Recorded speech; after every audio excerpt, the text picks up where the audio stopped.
Welcome everyone to Ohio Unsolved, and welcome back from our week off and the extra unexpected week off. I was dealing with a death in the family and being sick, so it was a pretty rough week for me. But with all that out of the way, let's just get into today's episode. Everyone sit back, make sure to lock your doors and windows, and get ready for Ohio Unsolved.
On October 1st, 2017, a mass shooting occurred when 64-year-old Stephan Paddock opened fire on the crowd attending the Route 91 Harvest Music Festival on the Las Vegas Strip in Nevada from his 32nd floor suite in the Mandalay Bay Hotel. He fired more than 1,000 rounds, killing 60 people and wounding at least 413. The ensuing panic brought the total number of injured to approximately 867. About an hour later, he was found dead in his room from a self-inflicted gunshot wound. The motive for the shooting is officially undetermined. The incident is the deadliest mass shooting by a single gunman in American history. It focused attention on firearms laws in the U.S., particularly with regard to bump stocks, which Paddock used to fire shots in rapid succession at a rate similar to that of automatic firearms. Bump stocks were banned by the U.S. Justice Department in December of 2018, but the constitutionality of the ban remained under review until 2022, when the U.S. Supreme Court declined to hear the case, leaving the ban in place. Stephan Paddock was a 64-year-old former auditor and real estate businessman who had been living 80 miles northeast of Las Vegas in a retirement community in Mesquite, Nevada. He was twice divorced, had a long-term girlfriend, and had no known children. He was a son of Benjamin Paddock, a bank robber who was on the FBI's most wanted list between 1969 and 1977. Paddock's only recorded interactions with law enforcement were traffic citations. He was also a high-stakes gambler who placed bets at a high enough level to earn valuable comps, free benefits such as rooms and meals. He was a familiar figure to casino hosts in Las Vegas, but was not well known among other high-stakes gamblers because he mostly played single-player video poker. He reportedly kept to himself and was a heavy drinker. He had lost a significant amount of his wealth over the previous 2 years, but had paid off all of his gambling debts before the shooting. In the year prior to the shooting, Paddock's girlfriend noted a change in his demeanor. He had become increasingly distant, and their relationship was no longer intimate. According to his girlfriend, Paddock repeatedly cased Las Vegas Village from different windows in their room where they stayed at the Mandalay Bay a month before the shooting. Paddock also may have considered attacking previous events. He had researched large-scale venues in cities such as Boston since at least May of 2017, and had reserved a room overlooking the August 2017 Lollapalooza Festival in Chicago, but did not use it.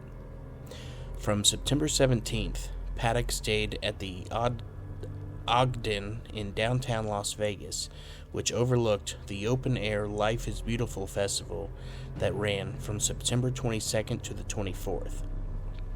Paddock's internet search terms from mid-September included SWAT weapons, ballistic chart 308, SWAT Las Vegas, and do police use explosives?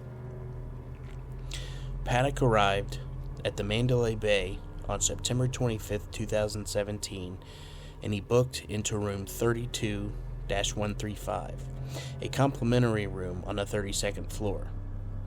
4 days later, he also checked into the directly connected room 32. Both suites overlooked the site of the concert at the Las Vegas Village. During his stay at the Mandalay Bay, Paddock spent much of his time gambling, usually at night. He interacted with employees more than 10 times, including twice on the day of the shooting. An MGM Resorts International spokesperson said that all of the interactions were normal in nature. Cell phone records show that he also made multiple visits to his home in Mesquite. With help from hotel bellman, he brought 5 suitcases to his room on September 25th, 7 on the 26th, 2 on the 28th, 6 on the 30th, and 2 on October 1st. On September 30th, he placed "Do Not Disturb" signs on the doors of both rooms.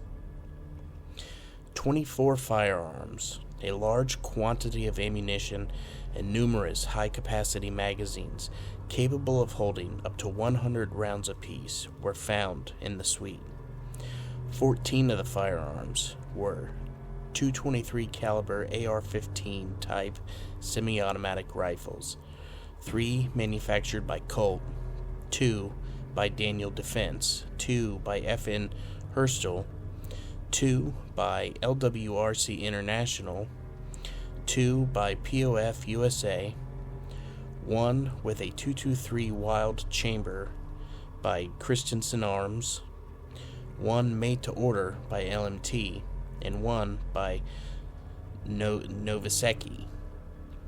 The others were .308 caliber AR-10 type rifles, 1 .308 caliber Ruger American bolt action rifle, and 1 .38 caliber Smith & Wesson Model 342 revolver. Some of the AR-15 rifles were fitted with vertical forward grips and bump stocks, the latter of which allowed for recoil to actuate their triggers at a rate of 90 rounds in 10 seconds. The AR-10 rifles were equipped with various telescopic sights and mounted on bipods. Paddock was found to have fired a total of 1,058 rounds from 15 of the firearms, 1,049 from 12 AR-15 style rifles, 8 from 2 AR-10 style rifles, and the round used to kill himself from the Smith & Wesson revolver. During the subsequent investigation, the ATF determined that the firearms found in his hotel room, along with more guns found in his home, had been legally purchased in Nevada, California, Texas, and Utah. In the month preceding the shooting, he had attempted to purchase tracer ammunition, but the gun dealer that he approached did not have the item in stock. He did buy tracer ammunition from a private seller at a gun show in Phoenix, Arizona. In addition, ammonium nitrate, often used in improvised explosive devices, was found in the trunk of his Hyundai SUV, along with 1,600 rounds of ammunition and 50 pounds of tannerite, a binary explosive used to make explosive targets for gun ranges. Under Sheriff Kevin McMail said that while Paddock had nefarious intent with the material, he did not appear to have assembled an explosive device. The mass shooting occurred between 10:05 p.m. and 10:15 p.m. on October 1st, 2017, which is the third and final night of the festival. When the shooting began, country music singer Jason Aldean was giving his closing performance. Shortly before 10 p.m., hotel security guard Jesus Campos was sent to the 32nd floor to investigate an open door alert. He attempted to open a door that provided immediate access to the floor, but found that it would not open. After Campos entered the floor, he discovered an L-shaped bracket screwed into the door and door frame, which prevented the door from opening. After reporting the discovery to his dispatch center, he heard what he thought was the sound of rapid drilling coming from room 32 and went to investigate the matter. At approximately 10:05, he was hit in the right thigh by one of about 35 bullets that Paddock fired through the door of his suite. After Campos was hit, he took cover in the alcove between rooms 32-122 and 32-124 and immediately informed the hotel by radio and cell phone that he had been shot, though he believed that he had been shot with a BB or a pellet gun. At the same time, maintenance worker Stephen Shuck was on the same floor to fix the door that Campos had reported as being barricaded. The already wounded Campos encountered Shuck and told him to take cover. Shuck contacted hotel dispatchers over his radio, informed them of the ongoing shooting, and told them to call the police. Neither the Las Vegas Metropolitan Police Department nor MGM Resorts International, the Mandalay Bay's owner, have confirmed when information about the initial shooting was relayed to the police. After Paddock used a hammer to break 2 of the windows in both of his suites, he began shooting through them at 10:05 p.m. He ultimately fired over 1,000 rifle rounds, approximately 490 yards into the festival audience. He initially started out with a few single gunshots, before firing in bursts that usually ranged from 80 rounds to 100 rounds. Many people in the crowd initially mistook the gunfire for fireworks. During the shooting, a security fence hindered the concertgoers from fleeing the 15-acre concrete lot. The gunfire continued, with some momentary pauses, over the span of 10 minutes and ended by 10:15. During these pauses, during reload, and while the assailant was confronting Campos, most concertgoers down below were able to flee the venue. In addition to shooting the concertgoers, Paddock fired 8 bullets at a large jet fuel tank at McCarran International Airport, 2,000 feet away. 2 of those bullets struck the exterior of the tank, with 1 bullet penetrating the tank. The fuel did not explode because jet fuel is mostly kerosene, which is unlikely to ignite when struck by a bullet. During the shooting, police officers were initially confused whether the shots were coming from the Mandalay Bay, the nearby Luxor Hotel, or the festival grounds. There was also multiple false reports of additional shooters at other hotels on the Strip. Officers eventually spotted multiple muzzle flashes from the middle of the northern side of Mandalay Bay and responded to the hotel. At 10:12 p.m., 2 officers on the 31st floor reported the sounds of gunfire on the floor above them. When officers arrived on the 32nd floor at 10:17 p.m. and encountered Campos a minute later, he directed them to Paddock's room and helped others evacuate. Campos was then directed to seek medical attention for himself. Between 10:26 p.m. and 10:30 p.m., 8 additional officers arrived at the 32nd floor. Some of those officers manually breached the door Paddock had screwed shut with the bracket. The gunfire had ceased, and the police moved systematically down the hallway, searching and clearing each room, using a master key that was provided by Campos. At 10:55 p.m., the officers finished evacuating guests. At 11:20 p.m., over an hour after the initial officers arrived on the 32nd floor, police breached room 32-135 with explosives. Paddock was found dead on the floor from a self-inflicted gunshot wound to the head. Police then breached room 32-134 while entering the hotel suite. An officer accidentally fired a 3-round burst from his weapon, but the bullets did not hit anyone. At 11:27 p.m., officers announced over the radio that a suspect was down. McCarran Airport, adjacent to the shooting site, was shut down for several hours. Approximately 300 people entered the airport grounds as they fled from the shooting. This prompted officials to shut down all 4 runways. More than 25 flights were rerouted to ensure that no aircraft would be hit by gunfire, while other flights were canceled before airfield operations resumed at 12:40 a.m. on October 2nd. Much of Las Vegas Boulevard was closed, while police SWAT teams combed the venue and neighboring businesses. At approximately 2:45 p.m. on October 2nd, a state of emergency was declared in Clark County. Early on October 2nd, Sheriff Lombardo identified the suspect as Stephan Paddock. There were 60 deaths, not including that of Paddock. The immediate dead comprised 58 victims, 36 women and 22 men, all of whom died from gunshot wounds. The oldest was 67 and the youngest was 20. 34 were from California, 6 from Nevada, 4 from Canada, 2 from Alaska and Utah, and 1 each from Arizona, Colorado, Iowa, Minnesota, Massachusetts, New Mexico, Pennsylvania, Tennessee, Washington, West Virginia, and Wisconsin. 31 of the victims were pronounced dead at the scene, while 27 died from their wounds at the hospital, with the last of those dying on October 3rd, 2 days later. Paddock's suicide was the only death at the Mandalay Bay Hotel. A 57-year-old woman from California who had been paralyzed in the shooting died more than 2 years later on November 15, 2019.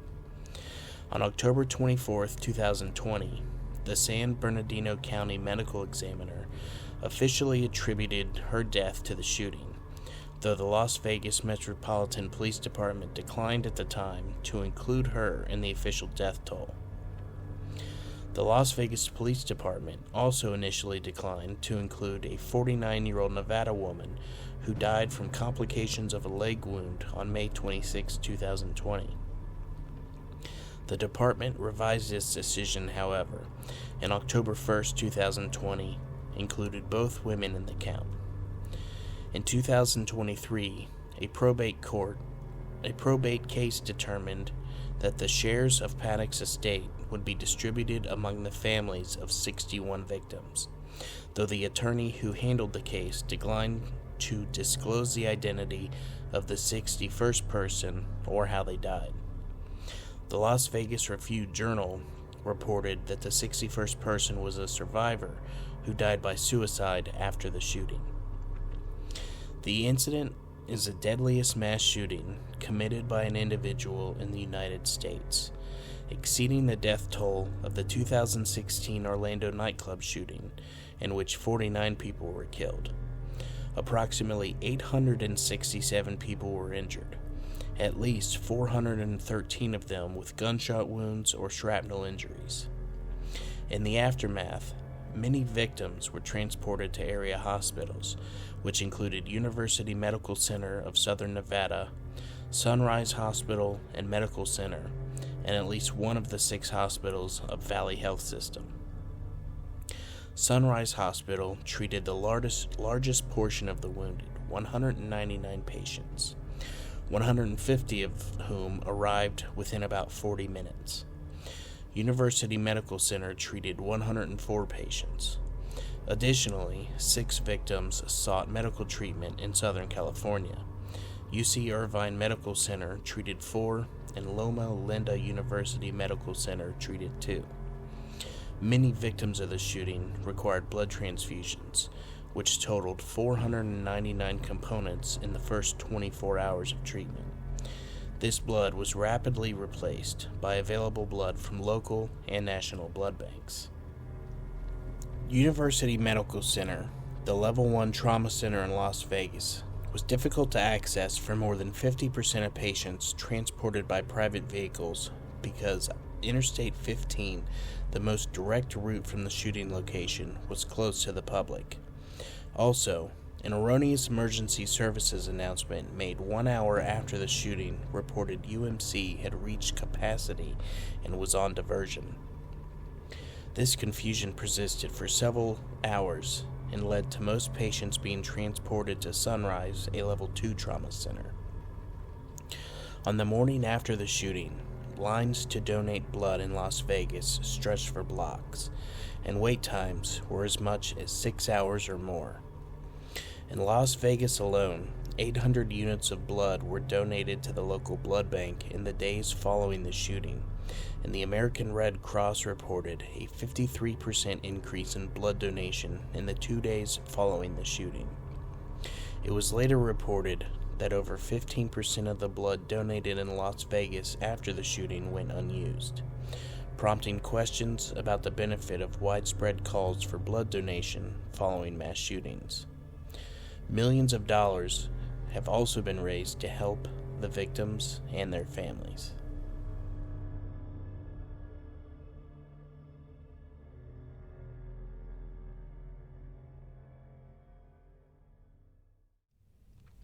I remember this happening, but I guess I didn't pay super close attention to it because at the time there was a lot of shootings happening, so it just felt like just another shooting. But in researching this episode, I couldn't believe the amount of people that were killed and the amount of people injured, all for seemingly nothing. And obviously we will never know the reason why he did it, but it's a shame that he didn't leave some kind of journal or something to say why, because I'm sure a lot of people would like to know. But that leads us into our next story, and that comes from yourghoststories.com, and it's the author's experience inside of their haunted apartment. Way back in 1972, I was a newlywed to my first husband, Bill, the bum. We ran away to Kentucky to get married, because you could get married there at 16 years old without parental consent.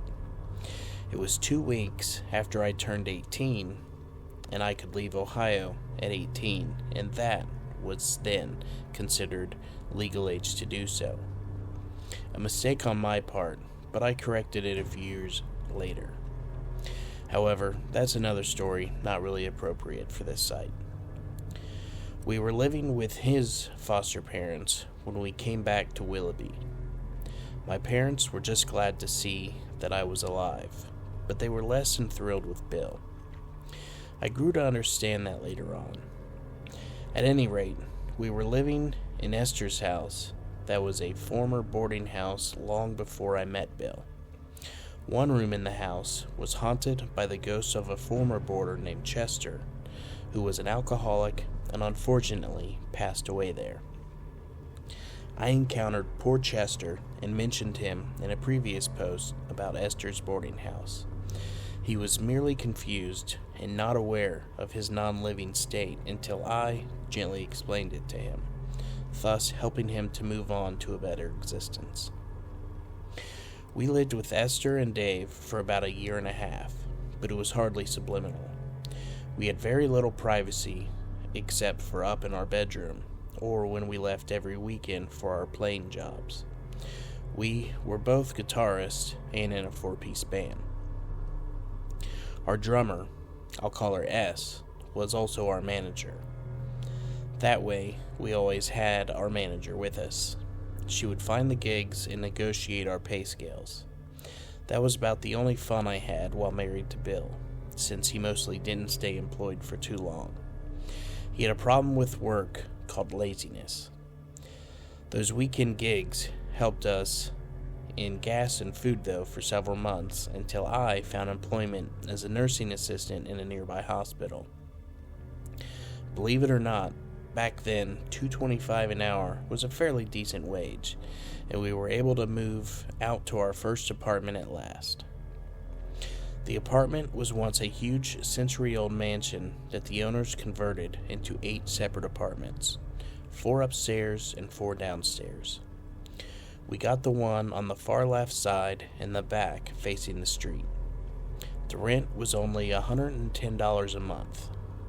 The apartment was so tiny that you could literally stand in the center of the living room and turn around slowly and see the entire apartment without leaving that spot. It had the living room, bedroom off of the living room, bathroom off of the bedroom, and the kitchen. The kitchen was the only large section of the whole place. There was a door in the kitchen that led down to the basement, but we never went down there. We had to wallpaper the living room since it was an ugly puke yellow color, and we laid some nice new linoleum down since the floors were bare wood. We didn't want splinters in our feet. I told the landlords that we were doing it to improve the appearance of the place to our liking and didn't expect them to increase the rent as we were doing all the work. They agreed. While we were busy improving the place and setting up housekeeping, we didn't really notice anything right away. Once we had the work completed is when we began to notice some annoying and strange developments. It started out rather subtle at first. We had an apartment directly above us. The other 3 were located in such a way as to have 2 on one side and 2 on the other. It started with some noises above us, usually in the daytime. No big deal, the sound of other tenants, or so we thought. Like I said, we didn't give too much credence to it. However, those noises grew louder in intensity, and we heard them day and night, especially when we were trying to sleep. We took it for months until it got ridiculous. When Bill was at work one day, I took the initiative to call the landlord and say something about it. When I told the wife about the rude tenant above us keeping us up all night with their racket, I was greeted with silence at first. She told me that she would look into it. I let it go at that. I was hoping that the landlords would have a talk with the person living up there and tell them to be more considerate. No such luck. The racket became much more distinctive at night. It actually sounded like someone rolling something around on wheels. Apparently, the floors in all of the apartments were bare wood floors, making it easy to hear someone walking around or moving furniture and the like. We also heard what sounded like they were hammering nails into the plaster walls. That noise was sporadic, but most annoying when you're in bed. We knew there were other tenants upstairs, an old man that lived by himself and an older couple. We didn't know who was in the other 2 apartments. We really didn't neighbor too much. We got pretty fed up with the noisy neighbor above us and decided to go up to the apartment and talk to them ourselves. It appeared that the landlords didn't follow through with their idle promise.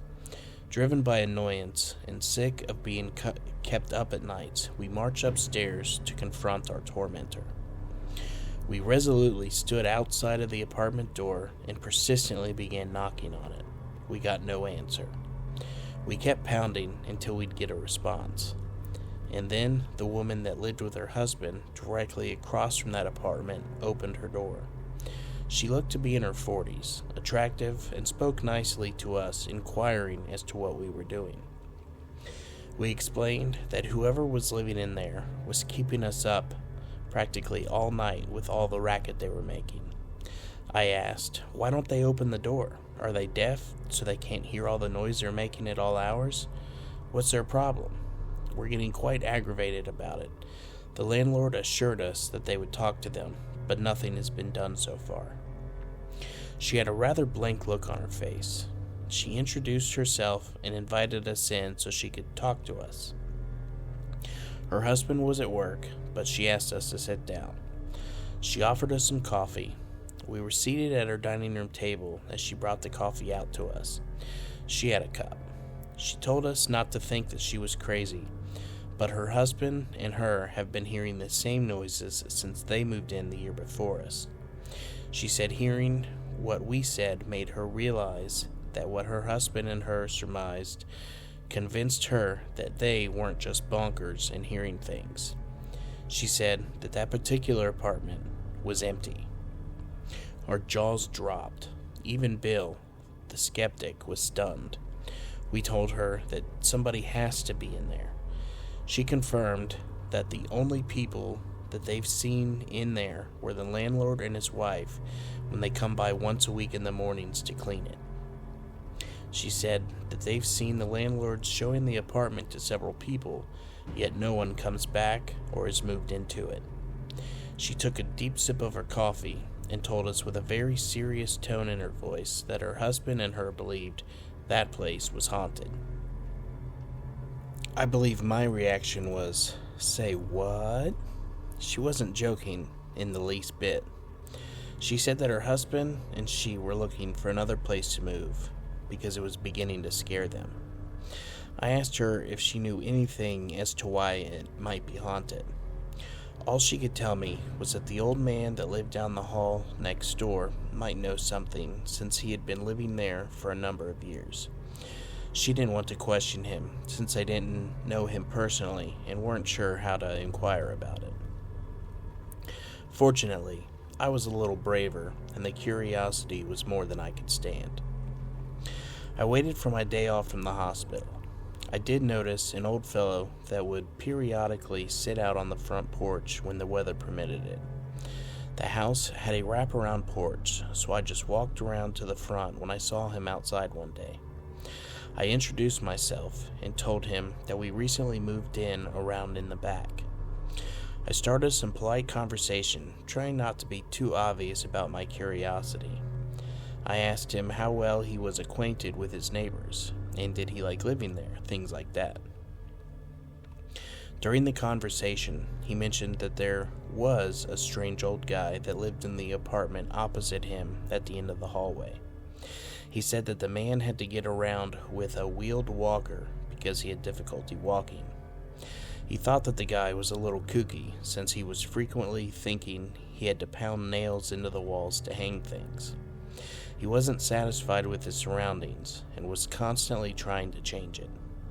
He told me that the guy was rather antisocial and complained all the time. He said that he was living there for about 4 years when the landlord showed up to collect the rent one day, only to find him lying on the bedroom floor. Apparently, he had had a heart attack, and that was it. It began to make sense. This man, quite obviously, was not aware that he was no longer on the physical plane and was carrying on with his obsessive habits that he had in life. I imparted my revelation to Bill, and even he couldn't argue with me about it. We stayed less than a year and moved to a much nicer apartment elsewhere. It wasn't much of a beginning for a newlywed couple in their very first place to find out that it was haunted. Our relationship didn't improve too much after leaving, but I couldn't blame a ghost for that. Bill turned out to be a lazy and a runaround. The marriage ended, and I met a wonderful man that I had my fair share of adventures with. However, John and I have had some very enlightening and fascinating stories to share with each other. I am now sharing my accounts here, and thank you for reading them.